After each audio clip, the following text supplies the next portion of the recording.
ప్రపంచంలోని అతి ఎత్తైన చీనాబ్ రైల్వే వంతెన ప్రారంభమైంది. జమ్మూ శ్రీనగర్ ప్రాంతాలను కలిపే ఈ వంతెన నిర్మాణం వెనుక అధునాతన సాంకేతిక పరిజ్ఞానానికి తోడు ఇంజనీర్ల అద్భుత ప్రతిభ దాగి ఉంది. ఈ ఇంజనీర్ల బృందంలో తెలుగు మహిళ గాలి మాధవీలత కూడా ఉన్నారు. గత 17 ఏళ్లుగా ఈ ప్రాజెక్టుకి అంకితమైన ఆమె ఇంతటి ప్రతిష్టాత్మక నిర్మాణంలో మహిళగా భాగస్వామ్యం అవటం మహిళలకు న్యూ ఇండియాలో స్ఫూర్తినిస్తోంది. మరిన్ని వివరాలు.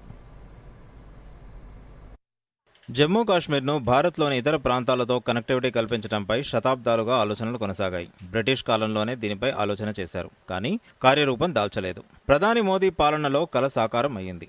చీనాబ్ నదిపై ప్రపంచంలోనే అత్యంత ఎత్తులో నిర్మించిన ఈ వంతెన అందుబాటులోకి వచ్చింది. ఈ వంతెన నమూనా మొదలుకొని దీని నిర్మాణ శైలి, ఈ బ్రిడ్జిపై రైల్వే ట్రయల్ రన్స్, ఇలా దీనికి సంబంధించిన ప్రతి విషయం ఎంతో ఆకట్టుకుంటోంది.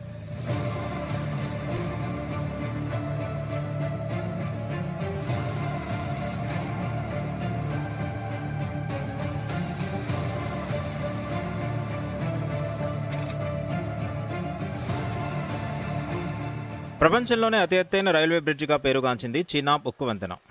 జమ్మూ శ్రీనగర్ ప్రాంతాన్ని కలిపే ఈ వంతెన ఎత్తు ఐఫిల్ టవర్ కంటే 35 మీటర్లు ఎక్కువగా ఉంటుంది. చీనాబ్ నదిపై నుంచి 359 మీటర్ల ఎత్తులో దీనిని నిర్మించారు. ఈ నిర్మాణానికి 28,660 టన్నుల ఉక్కుని వాడారు.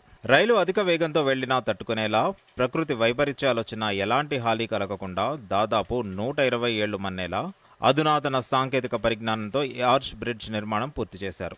ఉత్తర రైల్వేతో పాటు ఆఫ్కాన్ ఇన్ఫ్రాస్ట్రక్చర్ అనే ప్రైవేటు నిర్మాణ కంపెనీకి చెందిన ఇంజనీర్లు, నిర్మాణ నిపుణులు ఈ ప్రతిష్టాత్మక ప్రాజెక్టులో భాగమయ్యారు. ఈ క్రమంలోనే 2005లో మాధవి ఈ సంస్థలో ప్రాజెక్ట్ కన్సల్టెంట్గా బాధ్యతలు స్వీకరించారు. ఆంధ్రప్రదేశ్కు చెందిన మాధవి సివిల్ ఇంజనీరింగ్ చేశారు. ఎంటెక్ పూర్తి చేసిన ఆమె శాస్త్రీయ పరిశోధనపై మక్కువ పెంచుకున్నారు. సివిల్ ఇంజనీరింగ్ ఎన్ఐటి వరంగల్లో పూర్తి చేశారు.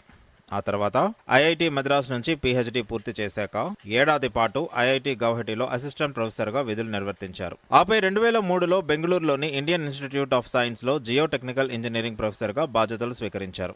అక్కడ 2 ఏళ్ల పాటు కొనసాగాక చీనాబ్ రైల్వే బ్రిడ్జ్ ప్రాజెక్టు పనుల్లో నిమగ్నమయ్యారు. గత 17 ఏళ్లుగా ఈ ప్రతిష్టాత్మక ప్రాజెక్టుకు కన్సల్టెంట్గా వ్యవహరించిన ఆమెకు రాక్ మెకానిక్స్ పైన పట్టుంది. ఈ క్రమంలోనే చీనాబ్ రైల్వే బ్రిడ్జ్ నిర్మాణ పనులు చేపట్టిన ప్రదేశంలో శిలలు, వాటి ద్రవ్యరాశి, దృఢత్వంపై పలు పరిశోధనలు చేశారు. 2005లో రైల్వే నిర్మాణ బృందంతో కలిసి వంతెన నిర్మాణానికి సంబంధించి అక్కడ పరిశోధనలు చేశారు.